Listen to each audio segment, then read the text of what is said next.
ఇంకా జ్యోతి ఎవరే అమ్మాయి చేసిన చోట 7 అన్నతంబులు లేచేసినారు. దానివల్ల మన అందరూ అవతల వాళ్ళ ఇంట్లో సెల్వం పెరిగి ఉండింది. అందరూ బాగా ఉంటున్నారు. పశువు పట్టింత నిండా వచ్చింది. ధాన్యాన్ని కొరవ లేకుండా మహాలక్ష్మి కూడానే ఉండింది, అక్కడనే ఉంటుంది. దానివల్ల అది ఏమైంది, అందరూ సంతోషంగా ఉంటున్నారు. దీని నోములను చూసి రాజులు అక్కంపక్క వాళ్ళు అందరూ ఈ నోములు చేస్తున్నారు. దానిలో వచ్చి వాళ్ళు బాగా ఉంటుంది, అందరూ సంతోషంగా ఉంటున్నారు. ఇప్పుడు ఈ మహాలక్ష్మి నా పక్కన ఉండి నాకు ఆరంభశ్రీ కథను వింటుంది. నిండు ముత్యాదగా ఉంది. థ్యాంక్ యూ ప్రభు. దానివల్ల మనం ఉంటుంది. అందరూ బాగా ఉంటారని మన దేవుని దాన్ని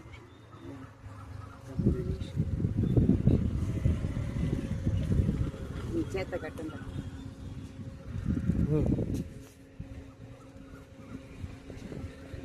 పట్టు